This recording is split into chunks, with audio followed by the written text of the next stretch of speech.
माईचा पगार बबनराव लोणीकरनं केला, त्याच्या बापाचं पेन्शन बबनराव लोणीकरनं केलं। नरेंद्र मोदीजींनी 6000 रुपये त्या बापाला पेरणीला दिले। तुझ्या माईच्या, तुझ्या बहिणीच्या, तुझ्या बायकोच्या नावावर लाडक्या बहिणीचे पैसे आले।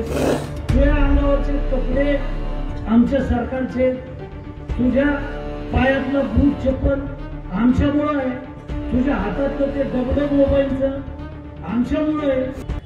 काय लिहायचं ते मोदीजींनी काय दिलं, देवेंद्र फडणवीसांनी काय दिलं, आमदारांनी काय दिलं। अरे तुझ्या गावात जे आलं ना ते बबनराव लोणीकरनंच दिलं 25 वर्षात। दुसऱ्याने कार्याची डबी दिली नाही, कोणता पक्षावाला असू द्या आणि कोणत्याही पक्षाच्या नेत्याला माझं आव्हान आहे, गावातल्या कोणत्याही सरपंचाला, जिल्हा परिषद सदस्याला, पंचायत समितीच्या सदस्याला तुम्ही कोणत्याही पक्षाकडे तुमच्या आणि कार्याची डबी आणून दाखवा, नाहीतर झेंडूबामची बाटली आणून दाखवा डोक्याला लावायला। नाही आणू शकत तुम्ही। कशाचे पक्ष, कशाला धरून राहतात पक्ष? पक्ष काय आहे? जो पक्ष आपल्याला हे सगळं देतो तो आपला पक्ष काय? जटायू पक्ष येतो आपल्या तालुक्यात, जटायू पक्ष आहेत। काय पक्ष आहे? काय आणलं, काय दिलं, काय करणार आहेत? त्याला विचारा या मारुतीच्या पारावर आणि सांगा की आम्ही हे आणतो गावाला, आम्ही ते आणतो। ते करत नाहीत, ते म्हणजे अमुक अमुक नळग्याचा रोड उकरून काढा आणि त्याच्या बातम्या लावा, अमुक अमुक मनोहर खलोकरचा रोड उकरून काढा। आमचा काही संबंध नाही, ते कोणी माझे नातेवाईक नाही। गुत्तेदारासारखं काम करा, नीट काम करा। नीट काम नाही केलं तर मी नेहमी सांगतो की तुला काळ्या यादीत टाकी, तुझं बिल काढणार नाही। लावली मी आता त्या चौकशी नळग्याची कामाची, ऐकायचं नाही येत नाही म्हणजे एवढं कटाऊट नको ना बाबा, पोरांना सांभाळा। एवढ्या मोठ्या गाड्या आहेत, पाळ्या मोठमोठ्याल्या 50-50 लाखाच्या डोळ्यात चलत्यात लोकांच्या, लोकांचं खोटं काय?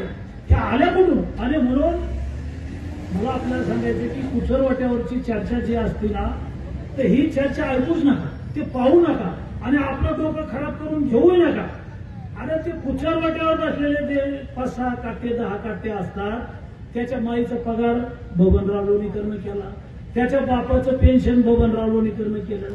नरेंद्र मोदीजींनी 6000 रुपये तुझ्या बापाला पेरणीला दिले। तुझ्या माईच्या, तुझ्या बहिणीच्या, तुझ्या बायकोच्या नावावर लाडक्या बहिणीचे पैसे आले। तुझ्या अंगावरचे कपडे आमच्या सरकारचे, तुझ्या पायातलं बूट चप्पल आमच्यामुळे आहे, तुझ्या हातातलं ते डबडब मोबाईलचं आमच्यामुळे आहे। अरे आमचंच घेतो ना, आमच्याच कागदावर करतो, आम्हालाच बोलतो, चुकीचं लिहितो। अरे म्हणून राजकारणातले लोक काय टीका करतात मला त्याच्याशी काही घेणं देणं नाही। मी प्रामाणिक माणूस आहे, इमानदार माणूस आहे, पक्ष पाहत नाही, काम करतो आणि काही जर चुकलं तर मात्र सोडित नाही। शेवटी राग येतो माणसाला। पहा बरं, तुमच्या आमदाराच्या काळात असं काही होतंय? त्या घनसावंगी विधानसभामध्ये